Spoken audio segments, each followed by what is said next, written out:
This Notebook LM video explores how the history and sacred architecture of ancient Israel reflect a celestial order, linking the 12 tribes to the 12 signs of the zodiac. God promised to Abraham that his descendants would be as numerous as the stars, suggesting a cosmic connection from the very beginning, a celestial pattern that continues in the New Jerusalem. Have you ever looked at ancient scriptures and wondered if there's, more to it than meets the eye, like hidden patterns, clues to some grand design that connects heaven and earth? Well, today we're diving into a really fascinating theory that suggests exactly that, a direct link between the 12 tribes of Israel and the 12 signs of the zodiac. Okay, so our story really kicks off with this foundational promise. God tells Abraham that his descendants are going to be as numerous as the stars in the sky. Now, this wasn't just some pretty poetry, it was a cosmic anchor. This celestial imagery, it sets the stage for everything that follows, tying Abraham's entire lineage directly to the heavens. And that's the big question we're tackling, right? Was this just a poetic way to say a lot of people, or was it a literal clue, a divine pattern written right into the stars for his descendants to eventually figure out? So let's follow the breadcrumbs of this promise. Because this wasn't just some off-the-cuff remark, it was a formal covenant, a binding agreement that would literally define an entire nation's identity for thousands of years. You see, the promise flows from Abraham to his son Isaac, and then from Isaac to his son Jacob. This line is so important that God is often called the God of Abraham, Isaac, and Jacob. That celestial promise became the absolute bedrock of who they were. And this is where the crucial link comes in.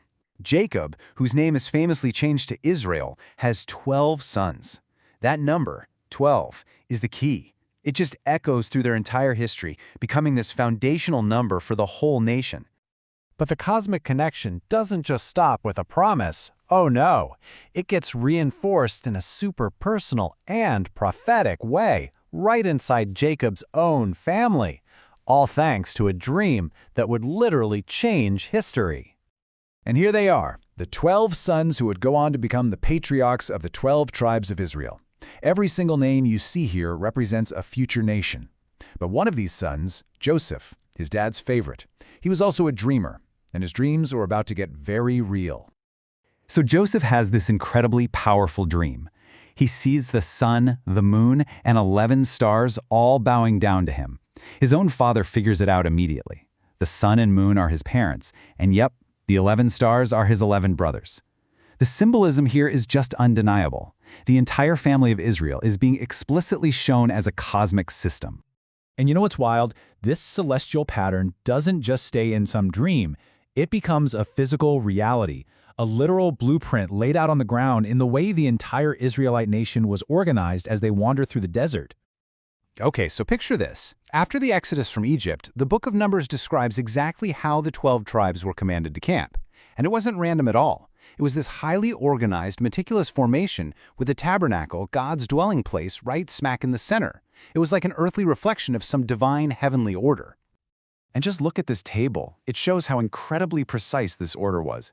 The tribes were grouped into 4 camps of 3, set up at the cardinal points, east, south, west, and north, all perfectly oriented around that central tabernacle.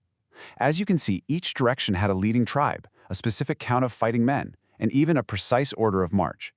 This is a nation organized like some kind of heavenly clockwork. This brings us to what might be the most compelling piece of physical evidence in this whole investigation, the sacred garments worn by the high priest, the spiritual leader of Israel. The book of Exodus describes the high priest's outfit in absolutely incredible detail.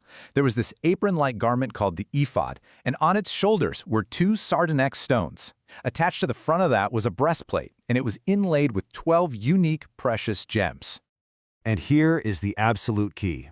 Each one of those 12 precious stones was engraved with the name of one of Jacob's sons, representing one of the 12 tribes. The entire nation was symbolically carried right over the heart of the high priest every time he went into God's presence. So we've got the number 12, we've got celestial dreams, cosmic formations, but how in the world do we get to the zodiac? Well, for that, we have to turn to a very well-known historian from the 1st century who had a pretty stunning interpretation. And there it is. The 1st century Romano-Jewish historian Flavius Josephus, writing about this very breastplate, makes the connection totally explicit. He says that the 12 stones can be understood as the 12 months of the year, or, and this is the kicker, the 12 signs of the zodiac. He says you won't be mistaken in their meaning. And just so we're all clear, Josephus wasn't some fringe thinker with a wild theory. He was a highly respected historian. His works are a crucial source for understanding this whole period, so his interpretation gives us this incredible window into how these symbols were actually understood by some people in the ancient world. So here's how Josephus broke it all down. Those two sardonyx stones on the priest's shoulders, he saw them as representing the sun and the moon. And the 12 stones on the breastplate?